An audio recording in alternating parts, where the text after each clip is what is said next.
Bueno, gracias Lu, y como decías, estamos con barbijo porque estamos compartiendo oficina con Sol, así hacíamos más dinámica la presentación. La idea era contarle cómo implementamos sistemas de soporte para enrolar pacientes que venían con sospecha o con casos positivos de COVID y un poco desmitificar el concepto de sistema de soporte como una herramienta demasiado compleja, ya que todas las soluciones que le vamos a mostrar son soluciones que son desde lo técnico relativamente sencillas o claramente sencillas y que pueden ir siendo implementadas a medida que se va madurando. Pero lo importante de esto también, y después con Sol lo vamos a discutir un poco, es que de todo esto puede ser reutilizado. No porque estemos diciendo que van a pasar muchas pandemias más, pero frente a la posibilidad de que estas circunstancias o estas situaciones se empiecen a repetir, cómo reutilizamos todos estos procesos que quedan implementados para el mejor seguimiento y cuidado de los pacientes. Así que, como les decíamos, los sistemas de salud son complejos. Los sistemas de información en salud, además, son tan complejos como estos sistemas, porque tienen múltiples ventajas, pero también tienen múltiples componentes que se tienen que ir interrelacionando. Y a veces esto no es comprendido del todo así, porque cuando hablamos de historia clínica electrónica, es el software que vemos, es el software con el que jugamos todos los días mientras hacemos nuestra práctica asistencial, pero no terminamos de entender que por detrás de ese software hay un montón de componentes que terminan integrándose para devolvernos la información. Entonces, cuando recibimos un requerimiento, en este caso del Comité de Control de Infecciones o de cualquier otro servicio que me dicen, pero yo quiero que la historia haga esto, muchas veces no se tiene presente o no se tiene en la mente que yo quiero que la historia haga esto significa interactuar o integrarse en línea con un montón de dispositivos. Y que esos dispositivos, aunque disponibilicen el dato en la historia clínica, no siempre ocurren en línea, porque que todo ocurra en línea genera que se necesite cierta infraestructura o ciertos fierros o cierta conectividad que permita que esto se haga de manera performante para que después no nos vuelvan a buscar por el pasillo para decir que por cada fármaco que tienen que prescribir tardaron 20 minutos en poder hacerlo. Entonces ahí es donde hay que encontrar el equilibrio en cuántos procesos corren en un momento, cuántos corren en otro, qué información es válida tener en línea y qué información necesita ser recuperada en otro momento. Un poco esa es la complejidad de los sistemas de soporte para las decisiones, que son no más ni menos que herramientas que disponibilizan la mejor información en el mejor momento para que se pueda tomar la mejor decisión. Y esto es válido para los profesionales de la salud, médicos, enfermeros, técnicos, pero también para los pacientes. Y que aparte interactúan con otro componente importante que es la evidencia. Y justamente en esto, Iván un poco lo comentaba, Juan también, la evidencia se iba conformando a medida que iban pasando los días. Entonces, no teníamos posibilidad de esperar o decir, bueno, vamos a ver qué dice la evidencia para ver cómo avanzamos. Así que muchas de estas cosas, y de nuevo Sol se los va a contar en breve, fueron ocurriendo mientras ellos iban probando en el piso, en el terreno, qué era lo que iba ocurriendo día a día. Entonces, como decíamos, los sistemas de soporte para la toma de decisiones son un componente importante dentro del sistema de información en salud y tienen un objetivo puntual, que es mejorar la calidad de atención, previniendo el error médico y homogeneizando el proceso de atención. Y este dato de homogeneizar el proceso de atención no es menor, porque volvemos sobre el mismo punto. Al no haber evidencia sobre cuál era la mejor práctica, había que rápidamente capacitar y bajar línea, hablando mal y pronto, a todo el grupo asistencial para que todos actuaran de la misma manera. Esto de la homogeneización, que se define como calidad, era lo que también pretendíamos lograr con este tipo de sistemas. Así que de nuevo, fue un proceso iterativo, muy iterativo, en donde fuimos y vinimos con varias soluciones y propuestas hasta que íbamos logrando la solución que el Comité de Control de Infecciones encontraba como la mejor respuesta a la necesidad que tenía. Los sistemas de soporte para la toma de decisiones se pueden clasificar de múltiples maneras. Esta es un tipo de la clasificación que tenemos, pero vamos a ver que este que le presentamos ahora no es ni más ni menos que un monitoreo del estado de riesgo. O sea, engloba dentro de la categoría alertas y recordatorios en el punto de cuidado y es tal vez uno de los de menores complejidad. Por eso decíamos que en esta charla también intentábamos desmitificar esto de que los sistemas de soporte para la toma de decisiones siempre son herramientas complejas, sino que pueden ir resolviéndose de manera sencilla. Así que, habiéndoles dado esta introducción, yo los dejo ahora con Sol, que les va a contar cómo fue este mismo proceso, pero visto desde su rol en el Comité de Control de Infecciones. Así que los dejo con Sol.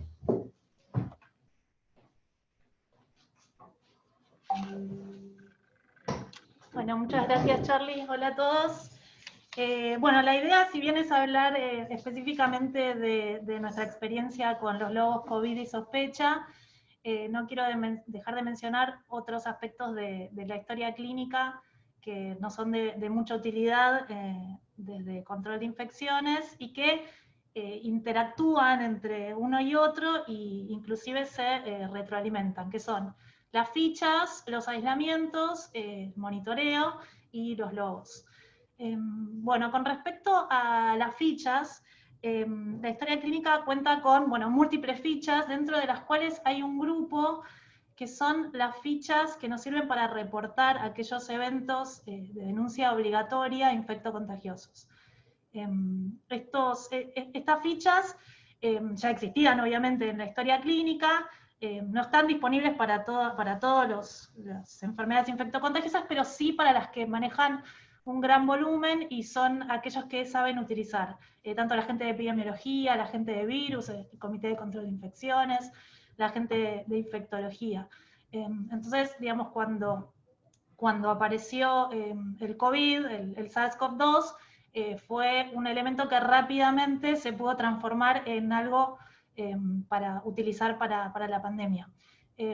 Estas fichas nos permitieron no solo desarrollar la ficha principal, que era, digamos, para evaluar al paciente, sus antecedentes epidemiológicos, la parte clínica, sino que también nos sirvieron para agregar otras fichas que fueron complementando esta información, que fueron, por ejemplo, la ficha de prequirúrgico, la ficha de telemonitoreo, la ficha de alta, y que eso de alguna manera va a ir retroalimentando a los logos y dándole información para enrolar y desenrolar, que bueno, eso lo voy a explicar más adelante, pero bueno, para que vayan teniendo un panorama de cómo interactúan los distintos elementos de la historia clínica que utilizamos desde el comité.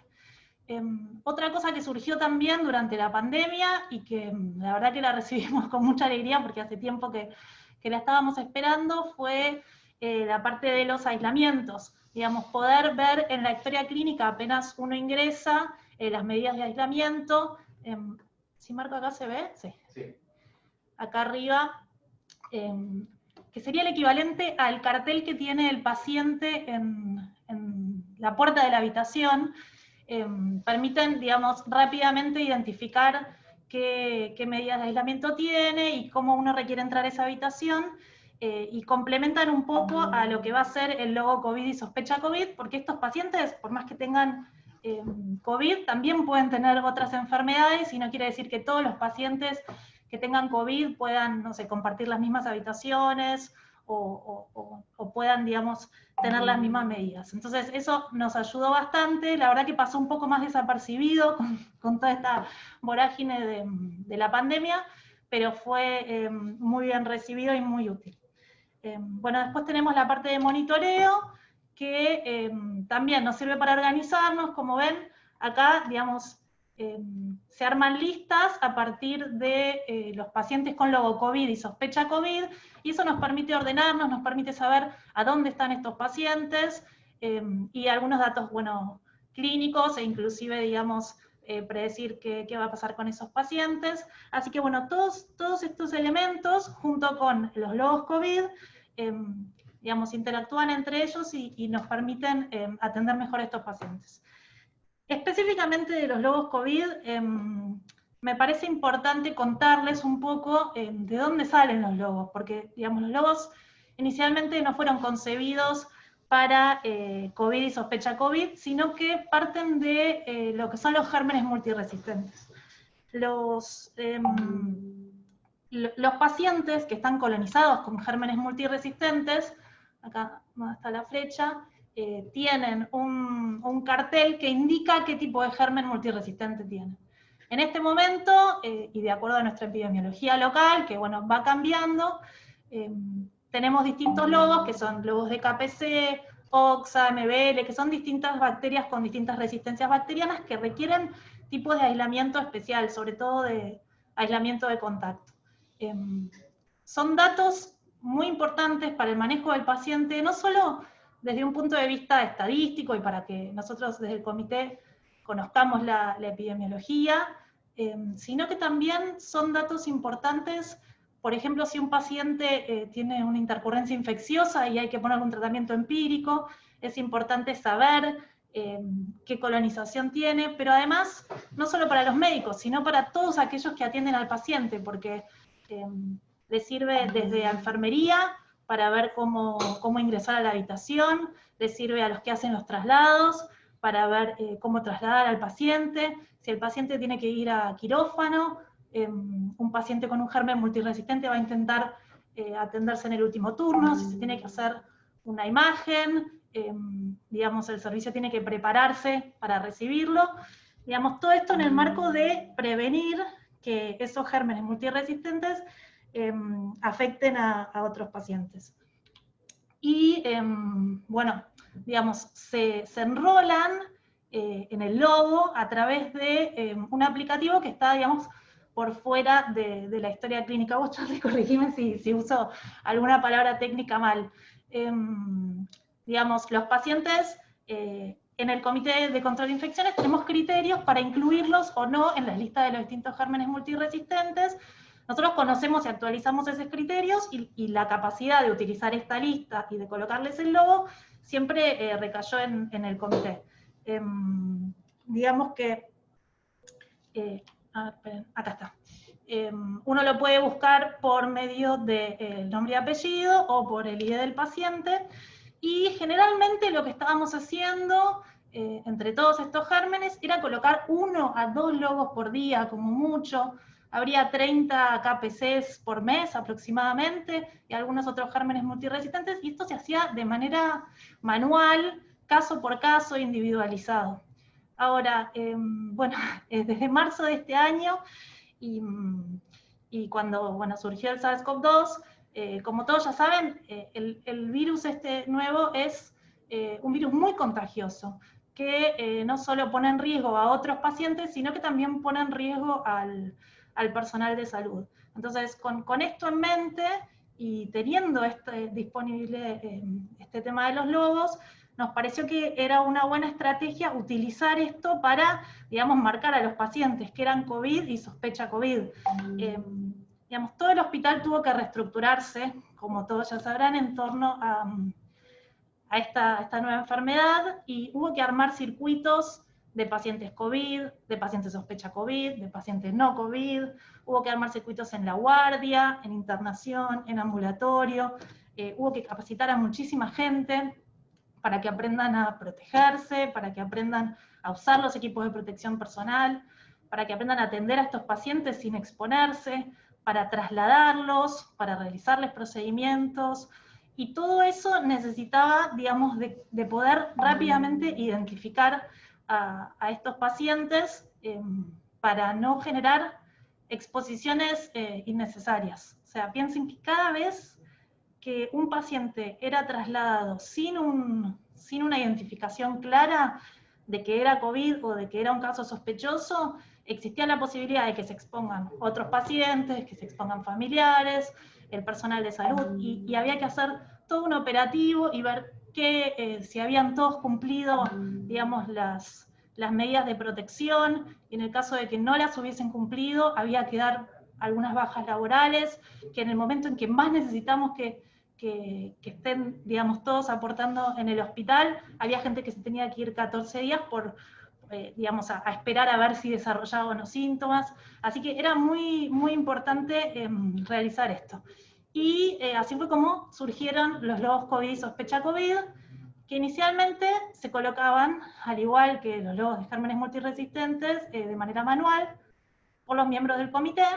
Después eso se amplió a los administrativos de guardia, que eran generalmente los que recibían a los pacientes, digamos, por medio de los médicos les pasaban la lista, y esos se enrolaban sobre todo en sospecha, ¿no? Pero la verdad que estaba todo el mundo muy pendiente, porque el logo COVID es un cartel rojo que aparece en la historia clínica del paciente, y que al principio, y con toda la incertidumbre y miedo y dificultades que había, digamos, cada vez que aparecía un paciente en un sector generaba como todas las alarmas.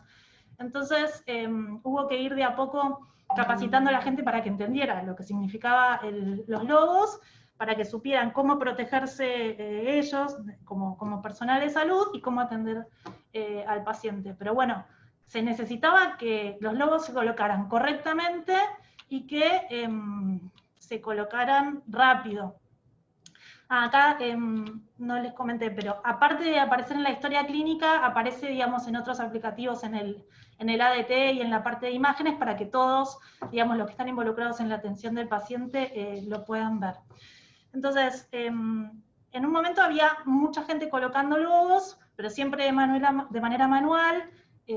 Intentábamos hacerlo, la verdad, casi 24 horas, pero siempre había demoras, siempre había algún procedimiento que se cancelaba, había retraso, digamos, en pacientes que ya no eran más sospecha, pero todavía tenían el logo, entonces no podían pasar de sector, o sea, la circulación del paciente en el hospital requería que eso se haga correctamente y más rápido, por esto que les contaba de no exponer innecesariamente al personal y a otros pacientes, pero además porque, digamos, estaba cambiando tanto la dinámica del hospital y había tantos nuevos pacientes todos los días y tantos ingresos y tantos cambios que había que hacerlo de una manera muy precisa.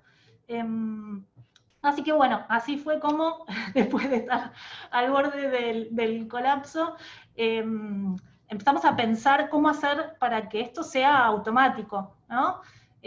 Siempre va a tener algún componente manual, pero la idea era que, bueno, tratar de pensar, junto con infectología, el comité y con informática, algunas reglas como para que esto se vaya dando de manera automática. Entonces así surgieron las primeras reglas. Apenas un paciente tenía un resultado de laboratorio positivo, se daba de alta en el enrolador COVID-19 y, bueno, automáticamente, obviamente, de baja en el sospecho, o sea, dejaba de ser sospecha y se transformaba en COVID. Y inicialmente se daba de baja automáticamente a las 6 semanas. La verdad que el tiempo ese también fue siendo modificado porque inicialmente no sabíamos bien el tiempo de excreción viral, había, digamos, información confusa y tratamos de dejarlo un tiempo prolongado, pero bueno, eso hacía que se acumulen muchos pacientes. El enrolador inicialmente lo que tenía era que cuanto más pacientes se acumulaban en el enrolador, más difícil era manejarse para enrolar y desenrolar, entonces eso también nos entorpecía un poco. Pero bueno, de a poco fuimos como afinando los criterios, y obviamente había cosas que se nos ocurrían desde el comité y le planteábamos a informática, y después en la práctica íbamos descubriendo otras cosas, entonces íbamos pidiendo enmiendas de estos requisitos. Y bueno, y finalmente los días se ajustaron a 21, porque digamos, nosotros lo que hacemos con los aislamientos es dividir a los pacientes en leves, moderados y severos. Los severos son los que, digamos, más aislamiento requieren, que es 21 días, a menos que sean inmunocomprometidos, así que dejamos en 21 días para que todos se caigan en ese momento los logos, a partir de los 21 días, salvo que el paciente siga internado. La verdad que en el paciente internado siempre tiene el seguimiento con infectología, así que, digamos, ahí tenemos bastante control sobre lo que pasa con los logos, y siempre tenemos a alguien que nos avise para estar pendiente de retirarlo y que el paciente se pueda pasar a un sector no COVID. Y bueno, después los pacientes HAR, que son, digamos, los inmunocomprometidos por excelencia, esos no se cae automáticamente el logo nunca, necesitan realmente evaluar si el paciente sigue transmitiendo, si requiere un hisopado control, etc. Bueno, y después se fueron agregando otras cosas que pasan a ejemplificar esto que yo decía de la interacción entre distintos componentes de la historia. Cuando un paciente se daba de alta, digamos, la idea de alta epidemiológica, ¿no? La idea era que el logo se caiga. Ahora, ¿cómo podíamos identificar eso? Bueno, lo hicimos a través de la ficha COVID, o sea, de la ficha de alta, o bueno, hay otra ficha que es de telemonitoreo. En esa, cuando uno marca el cuadradito donde dice alta epidemiológica, automáticamente se cae el logo. Y después otro vínculo que hicimos con la ficha también fue el de, en un momento en provincia, se empezó a hacer diagnóstico por nexo epidemiológico. O sea, aquellos que tenían un nexo epidemiológico no necesitaban hacerse un laboratorio, una PCR, para ser considerados COVID. Ahora, ¿qué pasaba? Claro, al no tener el laboratorio, que era por donde se colocaba automáticamente el logo, o sea, ese resultado del laboratorio, digamos, no tenían esa alta automática del logo. Entonces, se asoció a la ficha donde uno pone nexo epidemiológico y ese también entraba como COVID. Acá se puede ver el módulo de la ficha de seguimiento de telemonitoreo, donde uno marcaba alta epidemiológica y ahí ya quedaba, digamos, se sacaba el logo. Ok. Bien. Digamos, todo este proceso no implicaba solamente tener las ideas y transmitírselas a informática y que ellos vayan implementando esto, sino que también implicaba capacitar a todos los actores, y a veces no solamente era enseñarles a enrolar, sino que era transmitirles, por ejemplo, a la gente que hacía telemonitoreo o que daba las altas, que ese cuadradito que marcaban específicamente en una ficha dentro de un montón de otras cosas que marcaban, ese hacía que se caiga el logo. O sea, ese hacía que el paciente empezara a circular libremente por el hospital. Entonces, transmitir, digamos, la precisión con la que tenían que realizar esas tareas, o por ejemplo la gente de laboratorio, si ellos en algún momento se les ocurría, en vez de poner detectable, poner una frase distinta porque querían hacer una aclaración, ya el sistema eso no lo registraba y ese paciente capaz era COVID y circulaba por el hospital sin el logo. Así que hubo que ir afinando y descubriendo en la práctica, la verdad, todos esos detalles, pero bueno, de a poco fuimos capacitando a todos y aprendiendo nosotros mismos, y la verdad que nos resultó en este caos de la pandemia una herramienta que fue indispensable para ordenarnos, para organizarnos y para comunicarnos entre nosotros y todo el personal del hospital. Así que bueno, no sé si hay alguna pregunta. Muchas gracias, Charlie, muchas gracias, Sol. No sé si me escuchan, si hablo desde... ¿Se escucha bien? Sí, se escucha. No te vemos, pero te escuchamos. Para reforzar algo, cuando Sol habla de las fichas, y para los que nos escuchan de afuera que no están familiarizados con nuestro sistema, la ficha era el formulario estructurado a partir del cual recolectábamos todos los datos que eran necesarios y a partir de eso se hacía la evolución para la investigación que ocurría dentro del hospital, los reportes para CISA, los reportes para el laboratorio, o sea que lo que intentábamos con esa ficha era unificar en un único lugar toda la diversidad de cargas que tuvieron que hacer los profesionales cuando detectaban un paciente sospechoso de COVID. Digamos, esto que en otros lugares ocurría, me imagino, llenando una ficha de papel, cargando en el CISA como el sistema de monitoreo nacional, intentamos agruparlo todo en esto. Por eso ellos hablan de la ficha. La ficha es este formulario estructurado que intentó unificar todo el proceso de carga.